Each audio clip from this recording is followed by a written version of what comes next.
दोस्तों, जैसा कि आप सभी को अब तक पता चल ही चुका होगा कि BTTH की वापसी के साथ हमें एक नहीं बल्कि दो एपिसोड बैक टू बैक देखने को मिलने वाले हैं। और इसी वजह से आज की इस वीडियो में हम बात करने वाले हैं एपिसोड 29 के प्रीव्यू की। लेकिन हाँ, अगर आपने अभी तक पिछले एपिसोड से जुड़ी नॉवेल वाली कहानी नहीं देखी है तो पहले उसे जरूर देख लेना, क्योंकि उसके बाद आज का प्रीव्यू आपको काफी आसानी से समझ आएगा।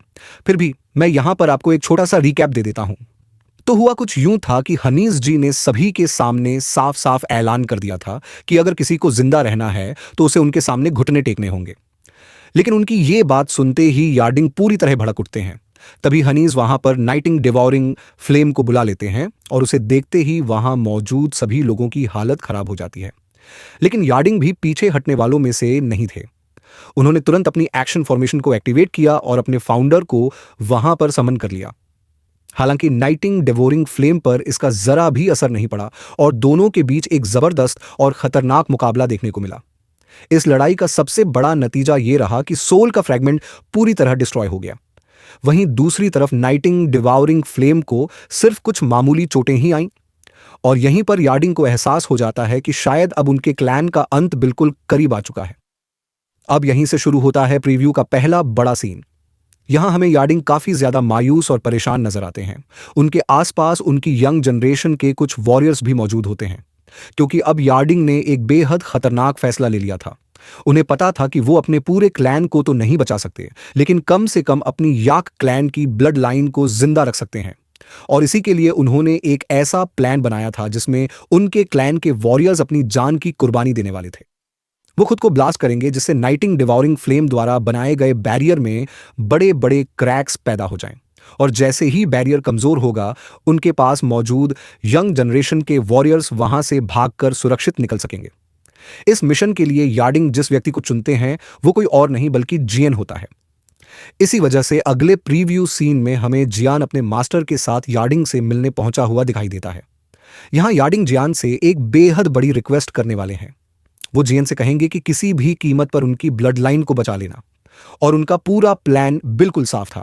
पहले उनके क्लैन के वॉरियर्स खुद को सैक्रिफाइस करेंगे, फिर उनके एक्सप्लोजन की वजह से बैरियर के अंदर क्रैक्स दिखाई देंगे और उसी सही मौके का फायदा उठाकर जियान बाकी लोगों को लेकर वहां से निकल जाएगा। लेकिन जब जियान को इस पूरे प्लान के बारे में पता चलता है तो वो भी अंदर से पूरी तरह हिल जाता है। आखिरकार ये कोई छोटा मोटा प्लान नहीं था। इसमें पूरे क्लैन के वॉरियर्स अपनी जान देने वाले थे।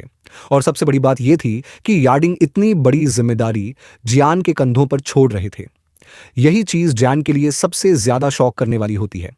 वैसे यहां पर यार्डिंग और जियान के बीच क्या क्या बातचीत होती है और इस पूरे प्लान के पीछे असली कहानी क्या है, ये सब मैं अपनी आने वाली नोवेल एक्सप्लेनेशन वीडियो में काफी डिटेल के साथ बताऊंगा। लेकिन फिलहाल चलते हैं प्रीव्यू के अगले सीन की तरफ, क्योंकि अब जियान इस मिशन के लिए तैयार हो चुका होता है। और इसी वजह से वो याक क्लैन की यंग जनरेशन के लोगों को अपने साथ लेकर वहां से निकलने लगता है। वो उसी जगह से बाहर जाने की कोशिश कर रहे होते हैं जहां याक क्लैन के मेंबर्स ने बैरियर में क्रैक्स पैदा किए थे। लेकिन तभी अचानक उनके रास्ते में 4 डीमन सेक्स में से एक बेहद खतरनाक इंसान आकर खड़ा हो जाता है, हस डॉग शेंग 7 स्टार पीक। असल में ये आदमी जियान और उसकी पूरी टोली को रोकने के लिए वहां पहुंचा था, क्योंकि हानिज ने पहले ही आदेश दे दिया था कि जियान के पास प्लस एम्परर जेड का एक पीस मौजूद है।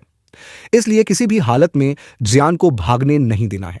और खास बात यह है कि हंस जियान को पहले से जानता था। इसी वजह से जियान को देखकर वो उसकी तारीफ भी करता है और कहता है, ओहे, कल पैदा हुए लड़के, तूने वाकई काफी बड़ा कमाल कर दिया है। इतने सालों के बाद तू पहला ऐसा इंसान है जिसने हन क्लैन के अंदर इतनी बड़ी हलचल मचा दी है। लेकिन अब बहुत हो चुका, अब तेरी कहानी यहीं खत्म होगी। इतना कहने के बाद हंस जियान और उसकी पूरी टीम पर हमला कर देता है। उसका अटैक सीधे जियान की तरफ तेजी से बढ़ता है और उसकी ताकत भी बिल्कुल मजाक नहीं थी, बल्कि उसकी असली स्ट्रेंथ यार्डिंग से भी कहीं ज्यादा खतरनाक थी। यही वजह थी कि जियान की पूरी टीम में फिलहाल ऐसा कोई भी मौजूद नहीं था जो सीधे उसका सामना कर सके। लेकिन दोस्तों, आप तो जानते ही हैं कि जियान ऑनरा फार्मिंग के मामले में कितना माहिर है। इसी वजह से जियान तुरंत एकदम कॉन्फिडेंट अंदाज में सामने खड़ा हो जाता है, क्योंकि इस वक्त उसके पास मौजूद था नॉर्दर्न किंग। हालांकि जियान को अब भी नॉर्दर्न किंग की असली स्ट्रेंथ का पूरी तरह अंदाजा नहीं था, इसलिए उसने उसे सामने से काउंटर अटैक करने का आदेश दे दिया। जैसे ही दोनों के अटैक्स एक दूसरे से टकराते हैं, नॉर्दर्न किंग अपनी जबरदस्त फिजिकल बॉडी की वजह से उस अटैक को रिफ्लेक्ट तो कर देता है, लेकिन इसके बावजूद उसके शरीर पर काफी ज्यादा डैमेज हो जाता है। और इसी पल जियान को समझ आ जाता है कि अगर नॉर्दर्न किंग ने एक और सीधा अटैक झेल लिया तो उसकी हालत बेहद खराब हो जाएगी और उसका गेम वहीं खत्म हो सकता है।